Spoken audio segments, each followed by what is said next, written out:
Century 14 for a shooting at Century Theaters. They're saying somebody's shooting in the auditorium. Roger, keep your fires west of the smoke. You're cleared hot. An officer hit. Send me the world. Don't go over that fence. Don't go over that fence. Grab the shotgun again. Welcome to Tactical Tangents. Welcome back to the show. This is Mike and Jim. A little while back, we posted an article on Facebook about a guy. It's a police officer who got fired from his agency after he did not shoot a guy who was suicidal and armed with a handgun. The nuts and bolts of the case are that the police responded to a disturbance. It was called in by a woman who said that there was a male there who was suicidal. The first officer that got on scene encountered this guy who had his hands behind his back, and he started challenging him to show his hands. And when he did, the guy, the suicidal guy, pulled his hands out from behind his back and revealed a handgun in his hand. The officer started giving him commands, telling him drop the gun, doing that kind of thing. And the suicidal subject said, "No, just shoot me, man," that kind of thing, suicide by cop sort of deal. The officer who later got fired did not shoot. He told him he's not going to do that. He's here to help, that kind of thing. Trying to do the right thing, arguably. A couple more cops showed up, and one of them ended up shooting the guy with the gun, the suicidal guy. For failing to act, the original officer on scene was fired, and he filed a lawsuit against his former employer and was recently awarded a settlement. And we just got a news article from a buddy of ours about this settlement, which was basically a wrongful termination suit is what it boiled down to. And so Jim and I got into this conversation with our buddy, and it led to this discussion that we thought was good fodder for an episode. Yeah, I want to talk about this friend of ours for a second, because he's kind of an interesting cat on his own. I make a point of surrounding myself with smart, talented people who disagree with me. And man, is he willing to disagree with me, and Mike, and a whole bunch of other people. And he's been a political sparring partner of mine for, 20 years now. He's a wickedly smart dude, and he's passionate, and he's concerned about police abuses and ethnic tension in the country. And as you can imagine, he gets into a lot of tangles with conservatives and with cops and law and order types. And he often talks circles around him because they simply don't know all the stuff he knows. Like I said, he's a wickedly smart guy. And they don't know how to argue the way he does because he's very good at it. Ever had that happen when you know you're right, but the other guy makes you come across like you're the bad guy? That happens when people argue with him all the time. So when Matt talks, I listen. Sometimes I cringe, but I listen. And he reached out to us because he wanted to figure out why a cop would be fired for not killing someone. Because that seems pretty contrary to the whole goal of having police officers, right? To save lives, servare vidas, right? Yeah. Now, one caveat I want to put on this is sometimes you're not getting the whole story. My dad was a JAG in Vietnam, an Army lawyer, and he had to be involved in the court-martial of a Navy guy who was getting court-martialed for being in the wrong uniform at the wrong time of day. Do you think that was the whole story, or do you think there was an admiral's daughter involved? So I'm just going to caveat right now that I really don't have all the details on this guy's firing, or whether it was really all about this one incident. And that's a couple points. The first is, I agree with Jim in that it's very important to surround yourself with brilliant people. It's especially important to surround yourself with brilliant people who think differently than you. Oh, yeah. For better or for worse, because it's the only way you pressure test your ideas, right? And that's part of how we get that snowblower or snowmobile thing going, right? Is you take chunks of ideas and you that's how you shit can the bad ideas, is they call you out on it. Yeah. Jim's referring to a previous episode we did where we talked about John Boyd's idea of building a snowmobile. So if you're not familiar with that, go look for it. It's Good Shoots, Bad Shoots, and Snowmobiles, I think is the title of it. So that's thing number one. And it's that you need to surround yourself with brilliant people. That's important. You are the company you keep and all that. The second thing about what Jim said, that you don't have the whole story. I was teaching a class recently, and I played a video. We've posted it on the Facebook page of a Springfield officer who, I mean, just downright provokes a fight with this kid in a neighborhood. I mean, it's just blatant police abuse of power, hostility and aggression for no good reason. Yeah. I mean, it's completely criminal. I think he got arrested. I know for sure he got fired. I'm sure he got arrested. I mean, it's all on body worn camera. It's terrible. And I played this video in a class that I was teaching. And one of the things that came up was like, yeah, but that's like an extreme case, right? That's like so far out of left field. Well, how did we get there? There had to be baby steps along the way that led us to that day, right? And so when you're not getting the whole story, one of the questions you have to ask yourself is, I mean, was this just an excuse to get rid of a guy? Maybe, maybe not. I don't know. We don't know that. But you can imagine that if you have a little minor ego issue or a little minor, something or other along the way, that might not be enough to fire somebody.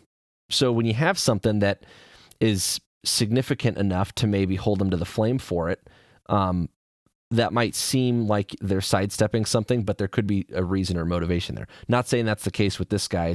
It's part of that you don't know the whole story thing. And similarly, they could have been out to get him for no good reason and just been out to get him. That happens. I've seen it happen. Yeah. So I'm not saying the firing was justified or not. I'm just saying you're not getting all the details, and we're not getting all the details, and that's normal. In fact, part of the ACLU's allegation, or at least the attorney that wrote the claim, basically said that the city fired him and kind of impugned him so that they could justify the officer that shot him, right?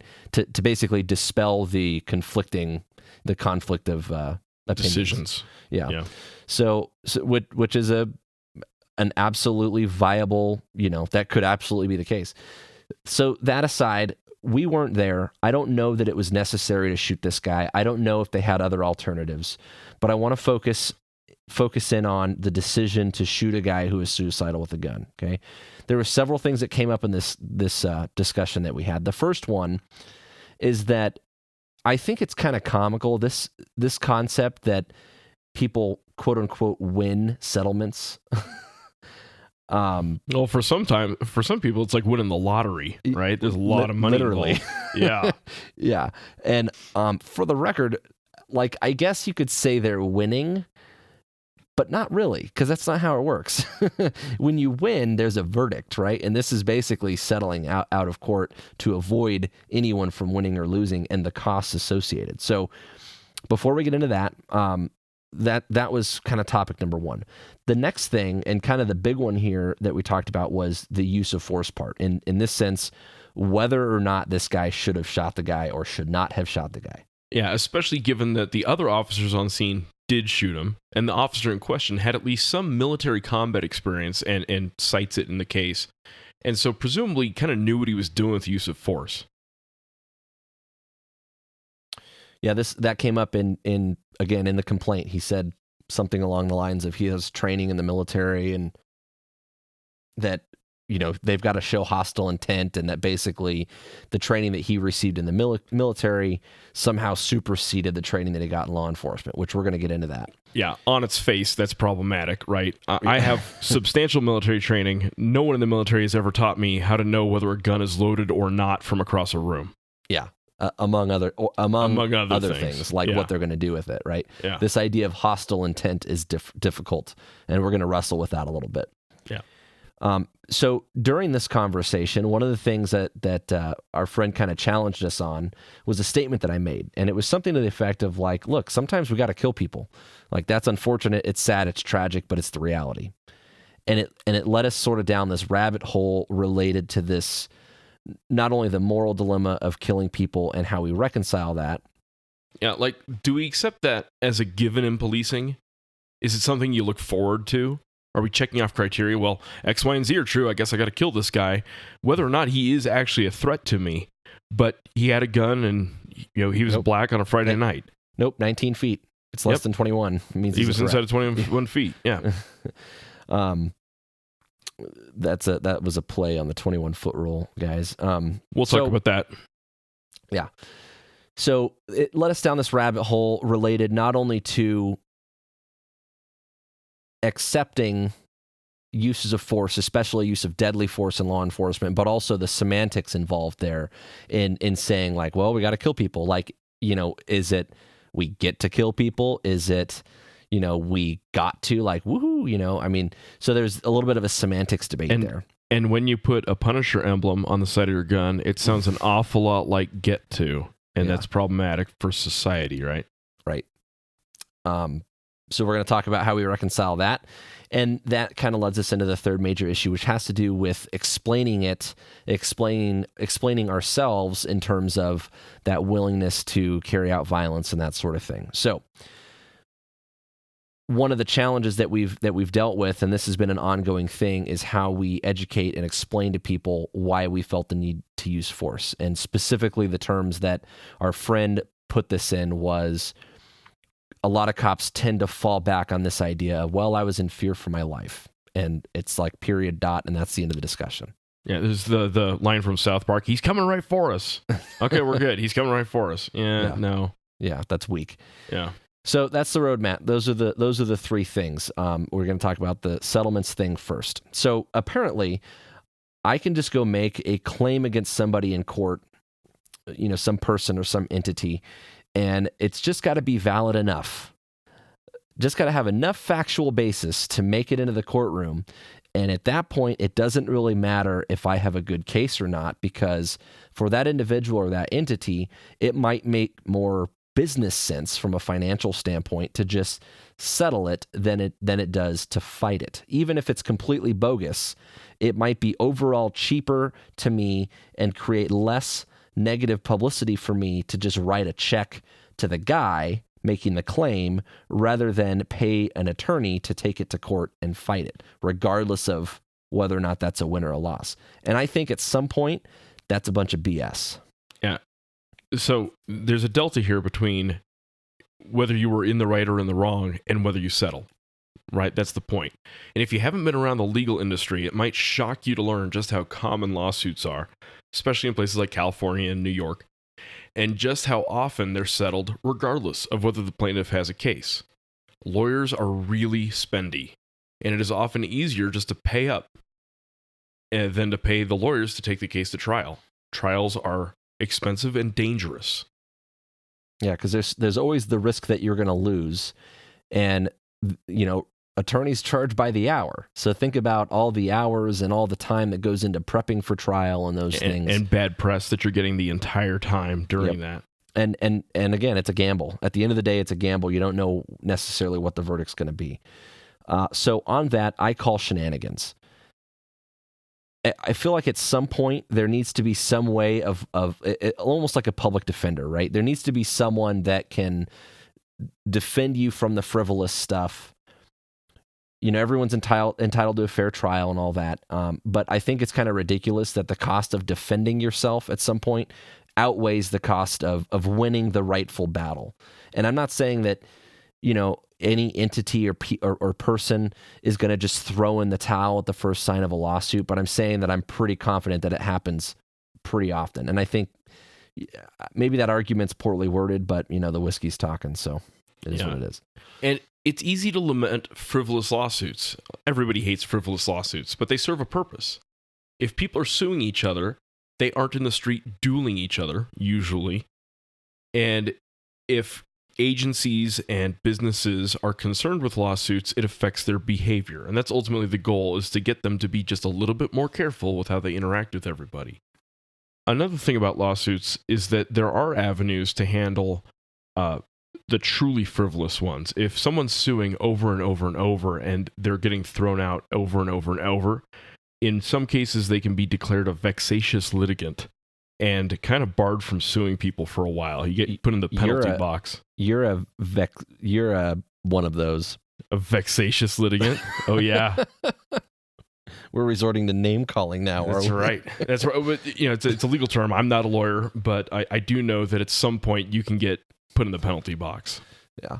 And they, of course, lawsuits play an important role in the system, right? There's a level of accountability that comes from that. Think about how much people do to avoid liability, right, in court. I mean, gosh, we are so risk averse in this society at this point that sometimes it almost prevents us from doing anything, and paralyzed by it, and often stupidly so. Some people are so afraid of the lawsuits and so ignorant of them that they make up their own rules that don't have anything to do with liability. I've seen it. Yeah, out of a hypothetical ability to. Yep. So, all right. Enough of that. Let's get into that the use of force thing here. Bang bang. Yep. So, like I said, let's scale it back from this particular case, and I just want to talk specifically about this idea that you got a suicidal guy that you're face to face with who's holding a gun. Has that ever happened to you? Well, kind of. It's part of the dynamic that we got to talk about, which is what is face to face. So if I'm quote unquote face to face with a guy because I could see him and I know that he's suicidal and I know that he has a gun, but I'm, behind my armored truck on a SWAT call out with a bunch of sniper coverage and things like that, that changes the dynamic a little bit, right? If I'm standing in a room with somebody, that changes the dynamic a little bit. So I have not been standing across the room from anybody that was holding a gun that was suicidal. No. Have I been on calls where, from 30,000 feet, yeah, you have an armed person who is suicidal and wants you to kill him? Yeah, absolutely. We've had several close calls like that. But like I said, there's other factors there that were able to mitigate having to shoot that guy. And it mostly revolved around my ability to stand behind an armored truck. And I had, buddies with precision rifles and precision optics that are very good at protecting me if I needed it to. Not something afforded to your everyday street cop, right? That's a kind of a different thing. So when we're talking about standing face to face with a guy, there's two things that we have to understand. There's a difference between perceiving him to be a threat, in other words, making a read on his intentions, and two, recognizing the potential for him to be a threat. So in this complaint that this officer wrote, something he said in there, he quoted, basically case law, the Constitution, state law that basically said, you're not supposed to use deadly force against someone unless you reasonably perceive them to be an imminent threat. But we have to understand what the difference is between my perception of his intentions and his potential to be a threat to, death or serious bodily injury. Does that make sense? It does, but a typical counter to that is what happens when it's a open carry activist in a Starbucks with a rifle across his chest getting a latte, right, and trying to force an issue with you. Yeah. Well, and that's part of it. So if a guy is standing there and he's agitated and suicidal, obviously we're going to have to start to make some play on his intentions, right? Versus a guy that's got a gun in a holster. A gun in your hand is different than a gun in a holster, right? The potential for the threat, if a guy has a gun in his hand, is he just raises it towards me and pulls the trigger. How much time does that take? More or less. Not enough. Or, it will happen faster than you're able to react. Second and a half, something like that. Right. Faster than I can react. And action is faster than reaction, right? Now, if I start adding in things like let's go to the Starbucks guy, open carry, he's an activist, he's got a gun in a holster. At the very least, I can say that we're matched in terms of both of our guns might be in the holster, but we're still playing that action versus reaction game, right? And the other part of it is the lawful purpose deal, which is I've been called to deal with this guy who's suicidal versus I'm just coming across somebody in public, right? Mm-hmm. The suicidal guy, I have some legal reason to try to intervene or help that guy, and not by shooting him, obviously, but we often get called to deal with that kind of thing, and there are often other people that are exposed by virtue of that crisis, right? Mm. Which goes to the other thing, and that is that you can't it's not just about that guy's safety, it's about everyone else's safety. I'm not making a use of force decision based on whether or not I want him to live. I'm making a use of force decision based on me, my partners, the public, right? So I'll get to that in a minute. But the first thing that I want to talk about is just think about this thing that this guy is holding the gun in his hand, right? Action is faster than reaction. Luck's not a tactic, so we can't roll the dice here. And we've said these two things several times on the podcast, and I just, you got to take them home with you. Action is faster than reaction, and luck is not a tactic. So that's not to say that there wasn't a way to avoid killing this guy. There might have been. Maybe they could have gone back and found some cover or concealment. Maybe they could have just left. You know, if the guy was only a danger to himself, we just leave. We walk away. We don't even have to be there. This brings me to one of the big topics that's come up in use of force for us lately has been this concept of provocation. And there's several directions you can go with it, but in general, I want you to think about, I'm standing across the room, and let's take the gun out of it, because the gun is a dynamic that makes it very difficult because we're dealing with such a small window of reaction time. But let's give the guy a knife, okay? And now I'm standing in a house. You're standing in the kitchen with a knife. Is he 20 feet away? Yeah, or 22 feet away? Well, it's so the 21-foot rule. All right. So this concept of the 21-foot rule is that in general, the amount of time it takes you to draw and shoot a guy, someone who is committed can cover that distance of about 21 feet, right? Average, give or take. It doesn't mean that at 21.5 feet that you're safe. It doesn't mean that 20.5 feet you're in immediate danger, right? It's illustrating that action is faster than reaction and that you have to mitigate that. And so if someone has a blunt or an edged weapon and we're standing across from each other, think about how much distance I need to protect myself if I'm going to rely on shooting that guy to mitigate that threat, okay? So 21 feet.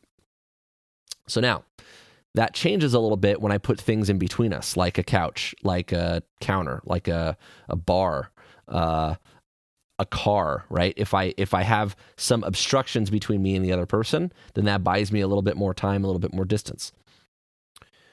So if I'm in a kitchen, you got a knife in your hand, and no one else is in the house, it's just you and that, me and you, and I stay there, and you come towards me with the knife, and I have to shoot you. Now this question comes up of, did I have to be there? If I could have moved or adjusted, then I might have been able to prevent that shooting. Does that make sense? Like I could have... Your very presence provoked the violence. Right. Or that the position that I was in kind of led us down the path that got us to the use of force. In other words, if I was able to go outside, if I was able to go on the other side of something, or maybe address from the doorway instead of standing in the room with you, that I wouldn't have had to shoot you. Does that make sense? Yes. Okay. That you put yourself in the lethal danger as much as he put you in the lethal danger by getting close to him. In a sense, yeah. I mean, it doesn't make your decision to use force in that moment bad, but there might have been ways to avoid it or prevent it, in a sense. So I don't know if they had any of those things, right? I don't know if there's some combination of intelligence. Maybe this guy going into the situation, there was somewhere along the road, there was a phone call that the gun wasn't loaded, although as I understand it, that information never made it to him before he got there. Not that it would matter. I wouldn't trust that a gun wasn't loaded. Would it matter to you if you've had a lot of prior experience with that one suicidal guy? Like, you've got people you deal with weekly, right? It would matter to me if they said, if the prior experience with that guy was he's going to be a problem in the future. Like, we've had some pretty serious encounters with him that we need to be very careful. That would matter. If it was, he usually bitches out. No, I'm not gonna look at that, because what if this is the time? You know what I mean? I can't. Luck is not a tactic. You can't bet your life on that. Right. Yeah.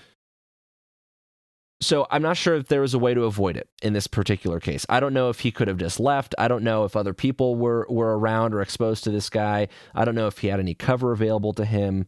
I don't know what intelligence he had going into it. It's a shitty situation no matter what. At the end of the day, we don't want to kill the guy, right? He needs help. We want to help him.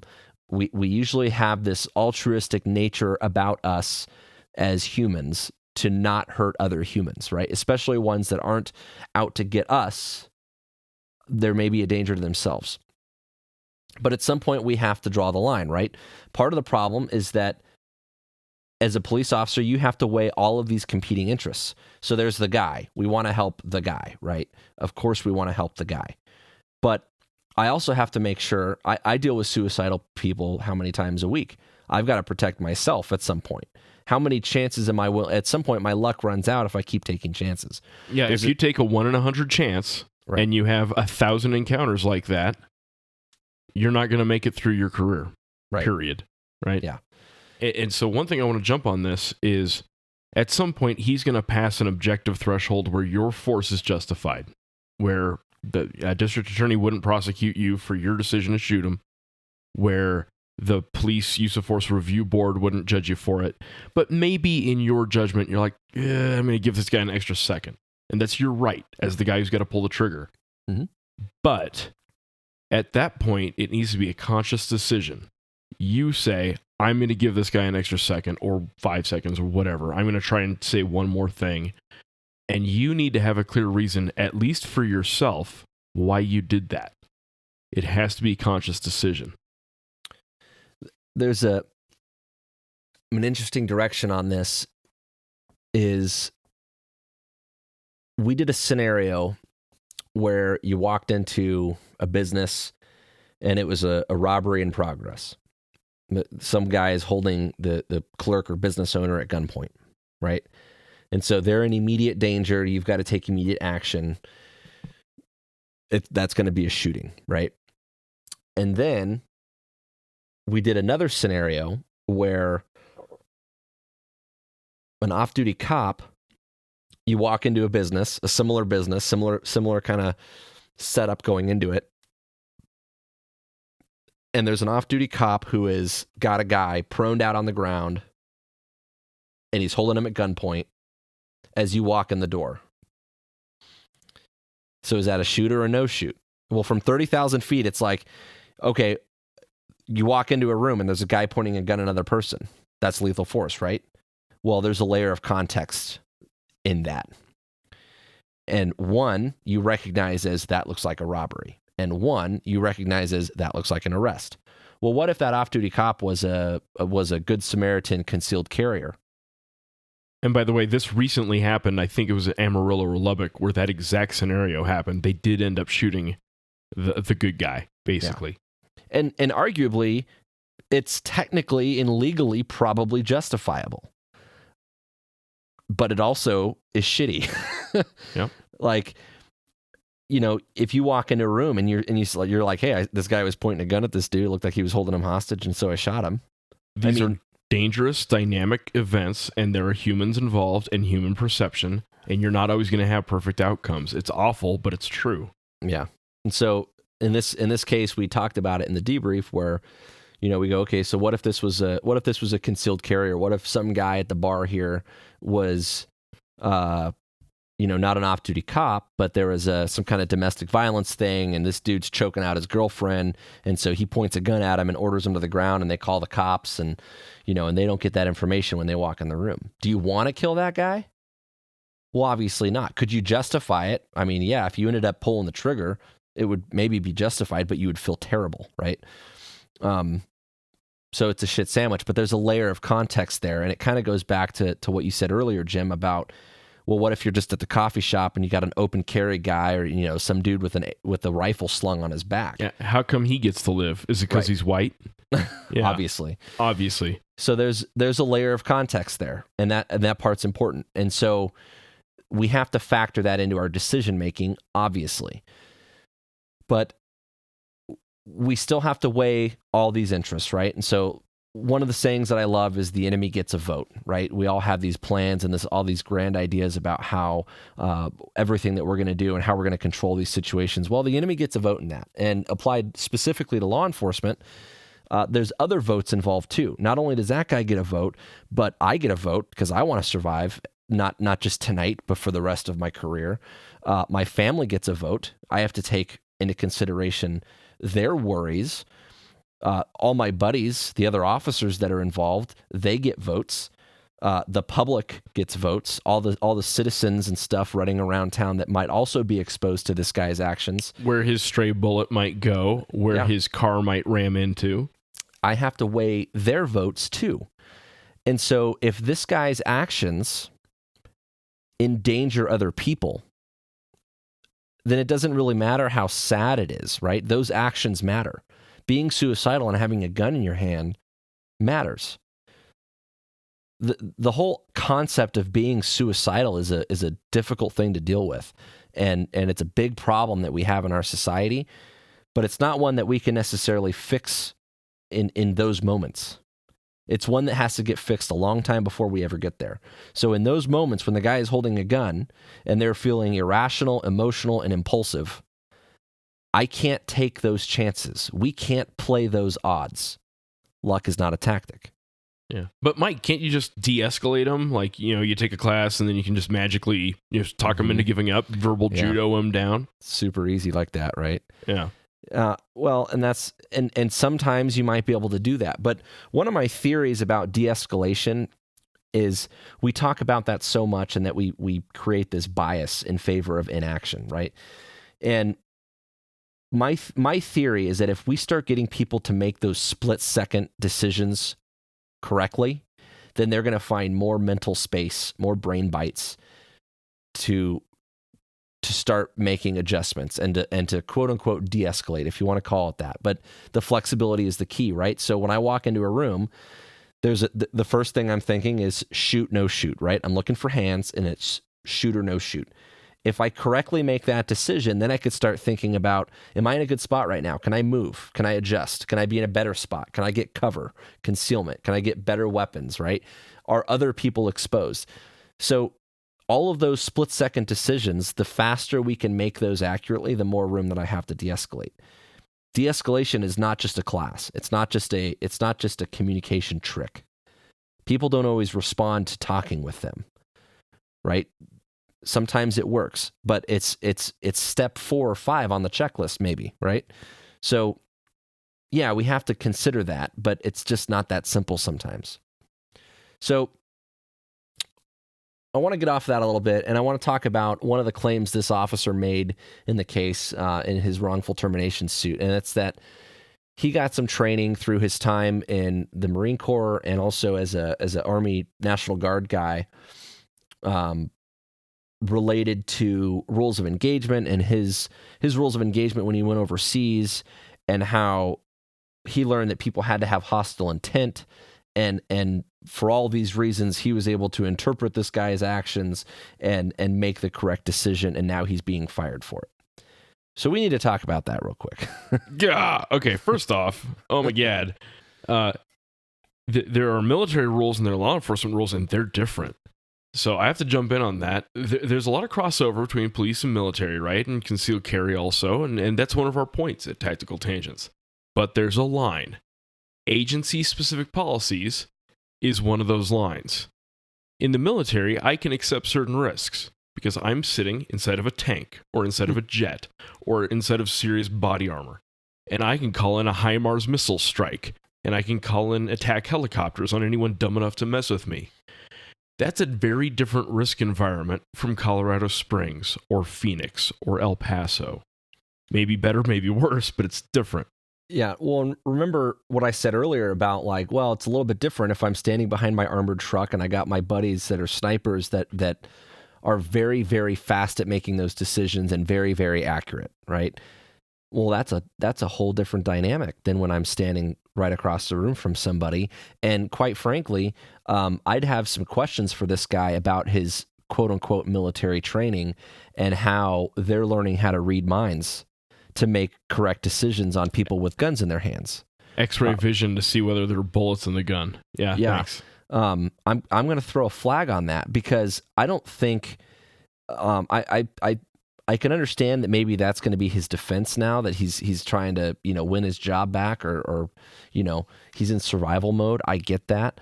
But if he's really getting trained that way, then we need to have a talk. I could probably make the military some money in better training because it's just not that simple. So there's that. And I don't really know what else to say about that other than hostile intent is not something that we can, is there a layer of context? Do I have to consider that? Yeah. And I think about the military environment and, Iraq or Afghanistan, people walk around with their AK, right? And if it's a good day, they don't even have to use it. My florist in Afghanistan has an AK. Yeah. Right. And so I could understand why when everyone's walking around armed, hostile intent, this quote unquote thing, hostile intent comes up. I get that. But again, looking through that layer of context, is this the guy at the coffee shop with the gun in his holster? Or is this the guy that's in crisis who's emotional, irrational, and impulsive, that's suicidal and wants me to kill him and might go to extremes to make that happen? You're not going to be able to read, you can't read his mind on that. You're going to have to go with the objectivity of what is the threat potential in this situation. The threat potential is that if he raises that gun, I cannot effectively respond to that fast enough to prevent myself, my buddies, or anyone else in the background from getting killed. That's the reality of it, right? Unless I can put hard protective cover between me and them, there's not much I'm going to be able to do to mitigate that. So this leads us down this category into shit happens. And I mentioned earlier that during this conversation, I said something like, look, sometimes we got to kill people. Like, shit happens. It is an unfortunate reality of the fact that you live in a life and death world. Yep. And it's not something, I'm not trying to be dramatic, and it's not something that I take lightly.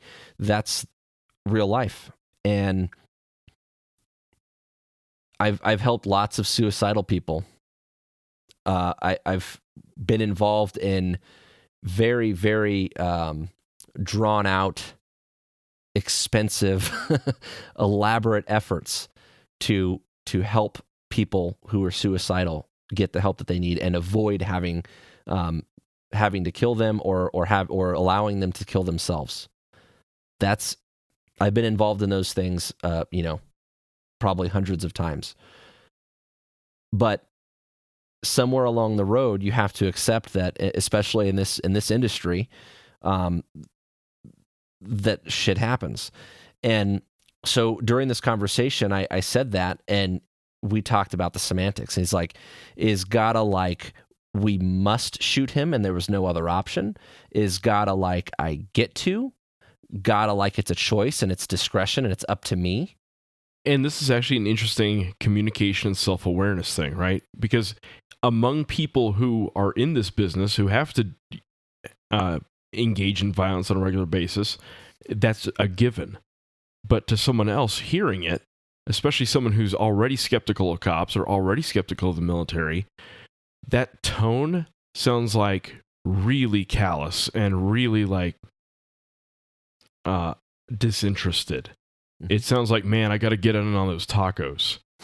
And and that's not the point. Obviously, it's not what Mike is trying to say. It's not what I'm trying to say. But it's a good reminder that we have to understand how we come across. And when you're a keyboard commando on Facebook and trying to explain a police shooting and you talk like that, you have to understand how that's going to come across. And I think Mike was not in the wrong when he said that. But it was a good example. Yeah. No, it is. And granted, if I was on, Fox, I might not have said it that way. And maybe Fox probably say it worse. Yeah. Maybe Fox is a bad example. CNN or whatever. I mean, pick your outlet. I'm Rachel not- Maddow show. I don't play those games, but you know what I'm saying. I might say it a different way depending on the venue. I'm not going to say that in court, for example. But in this context, in a conversation, and why I use it with you guys in this context in a podcast is for that illustration. And it's not to be casual about it. It's not like I'm saying, well, see you later. But there's a slippery slope because on one hand, if I made those decisions, or more importantly, accepted that I'm going to have to make those decisions like they were going to be, like they were such a big deal that it was going to be the end of the world if it ever happened, imagine what my state of life and mind and anxiety would be every single day when I went to work. It's something that I had to reconcile with a long time ago, and I'm going to cover that in a minute. On the other hand, on the other side of the table, on our friend's side of the table, and to be clear, his point of discussion wasn't making any interpretation on my use of the word gotta. He was illustrating like, well, it's interesting that you use that word. Does it, and he gave some examples. Does it mean gotta like this or gotta like that or gotta like the other thing? So for the person hearing that, what does it say about that person to make the interpretation on what that means? In my sense, gotta means gotta. That's the word that I would use, right? What does that mean? Well, if you want to know, then you got to ask. We have to be careful making assumptions on what someone else's words mean, especially when they're not clear. It's a misuse of abstract. Yeah. This has come up in some training discussions for me where people say, well, that was my line in the sand. Well, what does that mean? And we've used that. You use that term. Yeah, we've used that exactly. And what it means is, we have boundaries and limitations, and we're trying to make those assessments, and that they change and they evolve. They're not concrete, right? But threshold might be a more technical way of saying it. That was my threshold. That was my trigger. Yeah. And trigger again would probably come across wrong, but to put another way, words mean shit, and they're gonna mean something different to you than to your audience in a lot of cases, and being self-aware about it is going to help everything go better. Another one that we've been dealing with, this class that we did, we were talking about how stress affects decision making. We're trying to teach our instructors how to be better at identifying these performance issues so that we can identify how to address them. And we were describing people's behavior, and one that comes up a lot is he was assed up. Well, he got assed up. He sounded assed up on the radio. What does that mean? Task saturated is the technical term for that. Well, it's one of them. So this is the thing. Assed up could mean task saturated. It could mean a level of arousal that they're not coping well. Mm-hmm. It's not necessarily about the task so much as their emotional involvement with it, in mental condition omega, magenta, right? So, but you see where we're going with this is that, well, what does it mean? And it's not to say, like, if I say it to another cop, generally we understand it to mean the same thing. But our circles are lined up, right? Mine and Jim's might be a little bit different. Ours and our friend might be a little bit different. So, but yeah, like we're saying, they're abstract terms. We have to make sure that we define those before we make too many assumptions about it. And this idea that we gotta is a big deal in terms of not being too casual about it. We get into this idea that we have to reconcile the fact that we might have to use violence. And so Jim pointed out that it can sound callous. So let's go down this road here. We're going to talk about sheeps, wolves, and sheepdogs. Can anyone in the room tell me where that came from? Oh, wait, I'm the only one. I'm the only one in my room except for Jim on my computer screen. So Dave Grossman. Yeah. Dave Grossman came up with this analogy, and the background on it is that over the course of several wars, they looked at people's willingness to kill the enemy. And so what they found is that if you look back over like the Civil War, World War I, World War II, there were a lot of instances of people who either came back from battles with all their bullets, or they were caught firing over the heads of the enemy. because they weren't at that point. And what they saw was that as times progressed, we got into like Vietnam, those percentages started to increase. People became more and more willing to kill the bad guy, kill the enemy, right? And it's important that we acknowledge for a second that, of course, when we talk about U.S. wars, it's really easy to say the enemy. But in general, this is important because when you have a conflict of ideas, a war of ideas, enemies, that idea is relative. Who's good and who's bad, that's all kind of relative, right? So this idea that you were killing people for, and let's use some of the Middle Eastern wars for us example, people use that analogy that it was for gas prices, right? For stable gas prices. Or in the World War I, World War II, a lot of that was very geopolitical, right? So it's all kind of, you have a thought? I just don't want to derail us completely, but I have a lot to say about that as a guy who's been in a lot of those wars. Well, before, just as fodder for that, because this will be a good thing for you to explain as fodder for it, is it's relevant to this conversation because Americans, especially in terms of police use of force, because they're our own citizens, right? We look at bad guys as enemies of society, quote unquote, in a different context than we look at bad guys, capital B, right? Capital B, capital G, bad guys, terrorists, Nazis. Yeah, exactly. So there's that. Let's pause right there and address Dave Grossman. He's kind of a controversial figure. Some people really don't like the guy. Some people really love the guy. There's parts of him that I like and parts that I don't. And I think when you see the world in absolutes, you miss out on a lot of things. I think that this idea of sheep, wolves, and sheepdogs is a way to explain to a 19-year-old who may or may not have completed high school, who is about to go to war, who's been told his whole life that murder is wrong and killing is wrong, why it's okay for him to pull the trigger. Mm-hmm. And you can't get too philosophical with that type of person in most cases. You can't get too academic with that type of person. Sometimes you do have to put in kind of cartoonish terms, and sheep, wolves, and sheepdogs is almost literally a cartoonish way of explaining it. But that's the point, right? Yeah, and it gets real sideways too. But any analogy that you take too far falls apart. So don't get too hung up on it, but do understand that it's a way to explain it to people that a good person can commit violence and still be a good person. Yeah, and that's what it has to do with, is reconciling that. And it's reconciling the difference between, well, understand what I mean when I say reconcile. It's being okay with it. It's waking up in the morning and knowing that you killed a guy or you killed a group of people or whatever, depending on the circumstances, and living with yourself, right?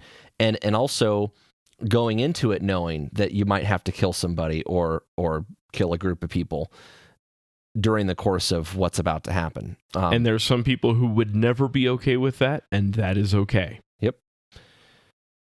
So being callous about it is simply, or at least the reason that it sounds callous is that I've come to terms with it. I'm okay with it. I've understood and I've seen and I've witnessed people do bad things, and understand that good people sometimes do bad things. That doesn't make it unwarranted or unjustified. That's just the reality, right? Whether it's because they're mentally ill, whether it's because they're really upset for any number of reasons, even if it's a kid. People do bad things sometimes that have to be dealt with. Actions matter, right? And so you have to accept that some things are going to be out of your control, and these are the situations that you're going to be in. And how do you prepare for that? Well, you make sure that you've done everything you can leading up to that day to make sure that you make those decisions appropriately, right? And being morally okay with it. It's not supposed to be an identity. And that's what we've turned it into. This sheepdog thing has become such an identity and a persona that it's gotten cartoonish, and we've lost sight of what it's supposed to mean. So that's kind of, in a nutshell, that's what I mean by reconciling it and sounding callous when I say sometimes people got to die, right? It sucks, but it's reality. Okay, so we had talked about how we went through this path in wars where those percentages started to increase. Yep. And we talked about how, like, are you fighting for stable gas prices? Are you fighting for geopolitical stuff? And how, and you talked about, you had a thought on that. And I said, just as a premise for that and how it's relevant, I was saying that think about how American citizens, because they're our own citizens and they're enemies against society necessarily, bad guys, BG, we have less of an issue with bad guys, capital B, capital G. Yeah. We need to reintroduce that concept. Yeah. So the world is gray, and there's only so far you can take morality in terms of what you see on any given police call, right? You walk into a room, you've never been in that room before, you've never dealt with those people before. You don't necessarily know who the good guy is and who the bad guy is. What you do know is one of them has a gun aimed at you and is saying, shoot me, shoot me, shoot me. Is that person good or bad or indifferent? I don't know. What I do know is they've got a gun pointed at me. Whereas in the military, if I see a guy in Afghanistan who's running around with an AK-47, I don't necessarily know that he's good, bad, or indifferent. I know why I'm there. I know my mission. And if I weren't comfortable with why I'm there, I wouldn't be in the military. And there's something to be said about not only the world being gray and the difference between bad guys, bad guys, suspects, society, bad guys to society in our individual cultures as citizens versus bad guys, capital B, capital G, right? And there's a spectrum, I think, of reconciling that. For example, as a police officer, I think there's a big difference between a self-defense shooting and a deliberate, like, sniper shot. And this is something that I've actually, I know a guy that I work with, good dude, who was in 2 shootings within a few months of each other, really. And one was as a police sniper, and one was a self-defense thing. The guy was coming at him with like an edged object of some kind. I can't remember. I don't think it was a knife. It was some other like long, like a pole with something sharp. I don't remember exactly. And if you listen to the way he describes those 2 different shootings, they're different. And you listen to him describe this whole sniper shot is like, dude, this isn't self-defense. This isn't he's coming at me and I have seconds to react. This is, hey, if you get a shot, take it. And then you get the shot and you take it. That's a different thing. And so reconciling that, I think, is farther over on the spectrum than, a guy pointing a gun at you. Now, does that serve a role in law enforcement? Well, I think yes, of course it does, right? If I'm responding to an active shooter at a school, I'm going hunting. I got to go kill that guy. Close with and kill that guy. He's taking innocent lives until I do, right? There's a different mentality that comes with that willingness to go on offense that is a little bit different than strictly self-defense, right? And that's where the term cold-blooded or heat of the moment comes in, is that urgency and deliberation, right? So I think there's something to be said about how we reconcile that with, was he a bad guy because he was suicidal? Well, no. But but we can understand where the need to shoot him came from, right? Versus he's a criminal to society versus he's a terrorist, right? There's a wide spectrum of those things, and we can't get too, we can't call them the same thing because they're different, but we have to understand them. Yeah. And I've actually personally experienced what you're talking about, Mike. I fly an attack plane. Most of the time, I do close air support, where I'm protecting friendly troops who are taking fire. And I can tell you I have zero moral dilemma about killing a Taliban fighter who's trying to kill my Navy SEAL or my combat controller. in a sense, I do look forward to it because I know how important it is to protect the team. But I've had one or two deliberately targeted missions where I was tasked through an email to go pop some guys camped out at the top of a canyon or someplace like that. You know, popping a guy, Yeah. If you're like hanging your .38 revolver out the window on a drive-by, that sounds like popping a guy. It was not unlike that. I think it's... It was substantially more like that than you could possibly imagine. Yeah, I guess. So, I guess hanging your 30 cal out the window is kind of a... something like that, 30 mil. That's what I meant, sorry. So I didn't know these people who I was tasked to go dispatch. I didn't see the derogatory reporting on them. You know, the stuff about how we knew they were bad. I had to trust the Special Operations Command and Control element to know what they were doing and that we needed to go smoke them. I have also been the guy back in the operations center sending that attack plane to go smash dudes. And I'll tell you, it helps give me moral clarity visiting the combat hospitals and seeing all the kids the Taliban has mangled. There's no question in my mind that everyone I killed needed killing. And, you know, I don't think over the course of a podcast, I'm going to help a young military member or young police officer reconcile all the things you have to reconcile in order to be at peace with yourself, with your chosen profession. But I think if you're in the military, seeing the hospitals goes a long way to helping you understand and get some moral clarity. In terms of the Taliban mangling people, for example, think about children, specifically children. Children, especially, obviously, but I'm sure there's plenty of adults. But the thing that I'm trying to highlight here is our efforts to help them. Right? You go to those combat hospitals, and those are our guys. Those are our guys helping. And when you look at all of the allied forces, you're talking about people all over the world coming together against this common enemy. I think that carries some weight. You don't convince that many countries to go on offense without good reason. Yeah, ISIS is a good one. They're so blatantly freaking evil, burning guys in cages and stuff. Again, I don't have any moral compunction about that. Yeah. Yeah. That being said, and not to that extreme, but in terms of sounding callous, I've also had that unfortunate experience of seeing a lot of bad stuff over the course of my career. A lot of people that have done things that I don't think most Americans realize might happen in their neighborhoods, cartel violence, mothers kill their own children. Don't think for a second that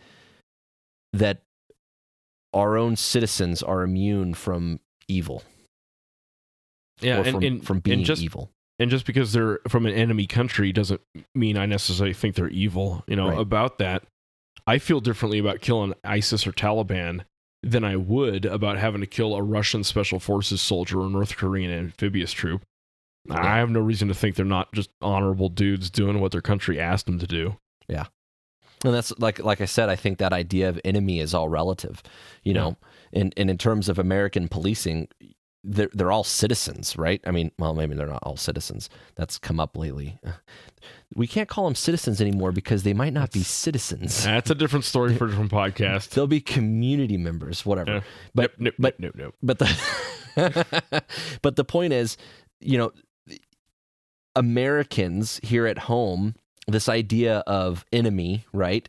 Whether they're Koreans or Russians or Taliban or ISIS, or enemies to society, criminal elements, right? It's all kind of relevant. But don't think that there are not American citizens here at home that do bad enough things to warrant being dealt with. And I'm not saying that, I want to go out and hunt those people down and kill them by any means. I'm just saying that I've reconciled the fact that there are going to be those times that we're going to have to go on offense. And sometimes that means a headshot. Sometimes that means a deliberate kill. Is that what I want? No, but sometimes it has to happen, right? And if it does have to happen, I'm willing and I'm capable, and I've reconciled that. And we have to understand that why. And I think that's kind of you have to appreciate the need not only to reconcile that in yourself. I got to jump in on that too. In addition to your comfort with or your clarity with that, I think you have also spent your entire career making sure you are making the best possible decision you can when the chips are down, right? Yep. All of your training, all of your simunitions, all of your live action training, all of your academics, you've spent a whole career making sure that is the best decision you can possibly make. And to me, that's part of reconciling it.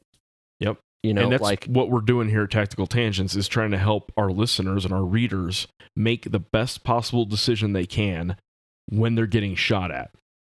Yeah, reconciling it is, there's an element of personal responsibility that comes with this job.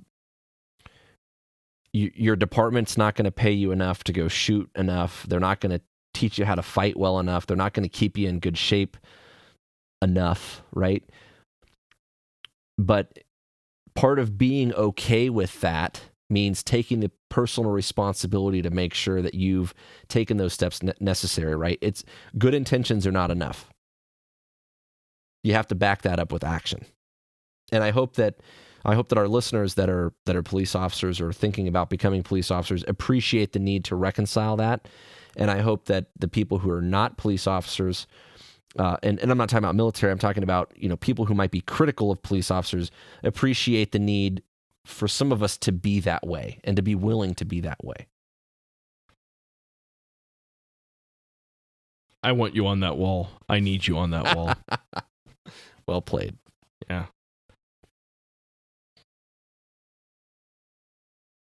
Whew. Okay, I'm glad we got through that. It's heavy shit, man. It is. So how do you have this argument on Facebook?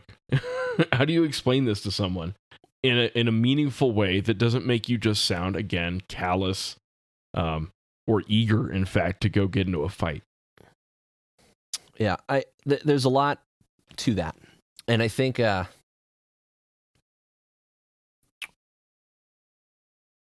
goes back to that semantics thing. What does the message sound like to them, and what does their message sound like the other direction? One thing that comes up a lot. Well, I'll give you an example. We got a scenario going where this guy takes a hostage. As you're walking in the room, they run into a back room with the hostage.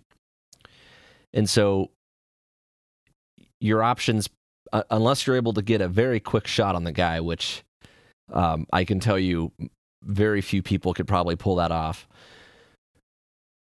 the way it's set up anyway. Your options become, you can either chase them into the room and force your way into the room, which now they're in a locked, basically they go into a room and lock the door. So you could force your way in, or you're going to provoke something, right? I was paying attention. Yeah. Yeah. Passing the quiz. Yeah. You can force your way into it, or you can slow it down and treat it like a barricaded thing and call in hostage negotiators and go that whole song and dance, right?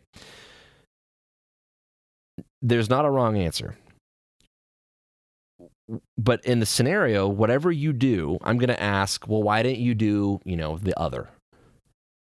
And that's a critical question, because some people will respond to that with, well, what do you, because obviously that was my line in the sand, or or whatever, right? They're going to say something like that. And we have to tease that out, right?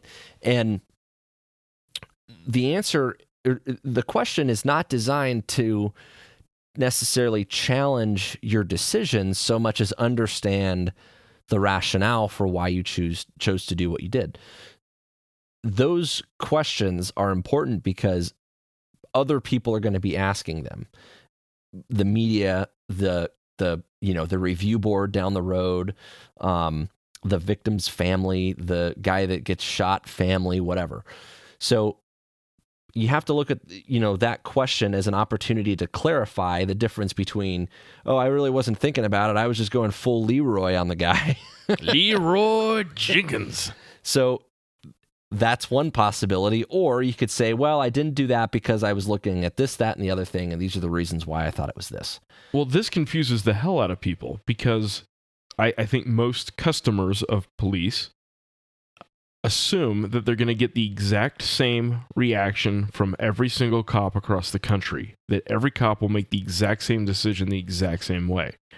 So how come you killed this guy and not that guy? And you'll see them. They'll do this spin up of coming up with reasons why one guy lived and one guy didn't. Well, it was because this cop was a murderer. It was because this guy was black. And in the discussion with Matt, our friend who got us talking about this, Matt's a pilot, I'm a pilot, and we talked through two different pilots will have two different thresholds for where we will abort a landing. We'll go around, missed approach, and over the course of your career, where you set that threshold changes. When you're a student, I want you to make that decision early, and that should be your default. If something's weird on this landing, screw it. I'm going around. Put the power in, bring the gear up, go around. Later in your career, well, you can fix a lot more. Okay, I'm in this weird, dangerous position. That's fine. I think I can fix it. I'll, finesse it, add a little magic smoke to my controls, and, I'll get back on center line, or I'll get back on speed, because it's going to cost $20,000 to go around in this 777. Because that's what it does. Every time you jack the power on a big, heavy, expensive airplane, you're burning 20,000 pounds or gallons or dollars or whatever worth of gas. So I mentioned that to Matt. I'm like, you would probably make a different go-around decision now than you would have 5 years ago. And that's true. And it kind of comes full circle. In fact, as guys get older, a lot of times they're less willing to take that risk, and they'll say, no, screw it, we're going around. And I think cops are the same way. I think you would make different force decisions today than you would have 5 years ago. Is that true, Mike? Yeah, and there's actually, you could probably kind of see a cycle there where with experience, you're initially maybe a little bit, the threshold is one place. With experience, it changes. And then as your insight develops, maybe it goes a little bit closer back to where it was, but with a more informed approach. And so a good example of this, and I'll go back to my example of, do you kick the door or not? In the beginning, you expect a rookie cop who's running around with his hair on fire to probably kick the door. And he's going to put himself in a position where now you're going to have to shoot this guy, or she's probably going to get hurt. And you could have slowed this down. You could have avoided this. You could have done this and that. You needed to think about all the possibilities, think of the possible outcomes, think of this, think of that, the other, And so with time, that person maybe is not going to have their hair on fire and kick the door. And maybe they're going to take that split-second pause to say, do I really need to force this right now? And maybe the answer is yes, but at least they've taken that second to consider it, right? Kind of like your difference in threshold on the landing thing or not. Yeah, and it's not just an experience thing, too. It's personalities. It's everything feeds into where you set your thresholds. Foresight. And with time, it's like for me, for example, as a guy that trains for hostage rescue and that sort of thing, now that arc could come back the other direction where I say, hey, I'm perfectly comfortable with kicking the door on this, because these are the reasons that I'm prepared for that. This is my read on that situation. And if I got to kick the door, I got to kick the door. I can handle that, And so maybe my threshold is now back up a little bit higher, or, a little bit lower than it was when I was not running around with my hair on fire. Do you see what I'm saying about it could be kind of cyclic in nature, I think. Yeah. So yeah, there's definitely an experience thing. There's a training thing. There's an insight and foresight thing. But the important part about that is looking for those opportunities to educate people. Because not only does it illustrate the complexity of it, but it really prepares you for the difficult questions that might come and the next time that you see something like that, right? So if I go to one of those review boards and I've been thinking about these possibilities in training, I've seen all of these possibilities kind of play out in my head. When I make the decision to shoot the guy who's suicidal and has a gun and isn't putting it down, right? Then I can say, these are all the reasons that I had to shoot the guy, because I've considered all these things. I've seen these things before. Rather than getting defensive about it and just fall back on that, well, I was in fear for my life. So, Leroy. That's kind of weak, right? And we have to look for these opportunities to kind of explain the complexity for all these things and make a genuine effort to influence the way people think about it. And I think cops in particular, especially lately, get very defensive, not only themselves, but of each other, almost blindly, right? They're really quick to we never want to second guess another cop. We always want to give them the benefit of the doubt. And no matter what, they probably did the right thing. And anyone else that disagrees with us doesn't understand because they haven't had to wear a badge. They don't carry a gun. They don't know what we have to deal with. And that's what we hang our hat on that, right? And that is so incredibly unhelpful and degrades the credibility of the whole profession. Yep. It's a huge, and it's a problem, right? Because it's very separatist of us. If you're not in the blue line sheepdog club, then you're either with us or you're against us, right? And that's not the right way to look at it. And it keeps you from learning valuable lessons. If one guy makes a decision you wouldn't make, that doesn't mean we need to hang him for murder, but maybe you shouldn't make that same decision, right? Yeah, I think we have to look at that stuff with a critical eye. And the blue line sheepdog thing is very, it's cool that we've gotten into this thing where everyone's banded together and there's this climate that's, a lot of people are kind of against the police right now, and we've kind of got this thing going where we're all supporting each other and stuff, and we've got this identity. And my problem with that is that we shouldn't have our own special identity, right? We're all cops, we're all humans, we're all Americans.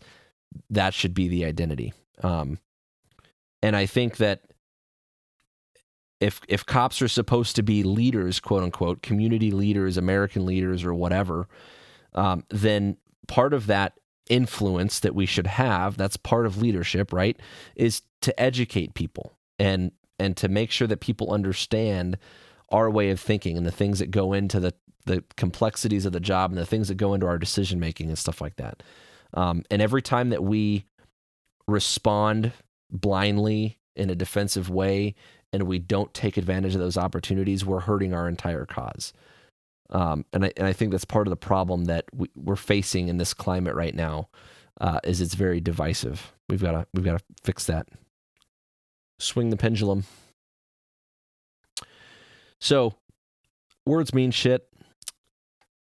Like Jim was saying, I can say that sometimes we got to kill people. You can interpret that however you want to interpret it. But we have to have a conversation about what it means before any of us jump to conclusions. So the three things about this case, like I said, in general, the idea that someone is holding a gun and suicidal, unless there's some other way I can mitigate that, I think that's a shoot scenario. I think not shooting that guy is a bad call. There's a layer of context there. Like I said, a guy that's suicidal and might have a gun, it's in a holster, a guy that I don't even have to, if he's alone in his house, do I even have to be there? If he's suicidal, maybe I give that guy space, and I don't provoke a confrontation. If I can get cover, if I can separate myself, if I can remove other people from harm's way, then those might be ways to mitigate shooting the guy. But if I'm standing face to face with the guy with the gun, that is going to be you're going to be hard pressed to warrant not shooting that guy. Lawsuits and settlements.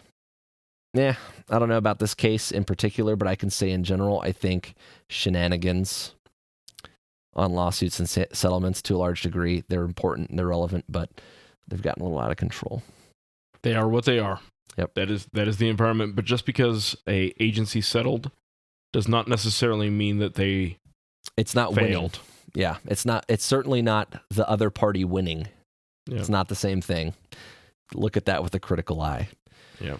And then finally is this idea that we have to reconcile uses of force, because mental illness and suicide is a sad and terrible thing, but it is part of the reality that we face in this country, and so we shouldn't take it lightly. Remember that part of reconciling it comes with the personal responsibility to prepare to do the job the best that you can. Jim? Got anything? I'm thinking.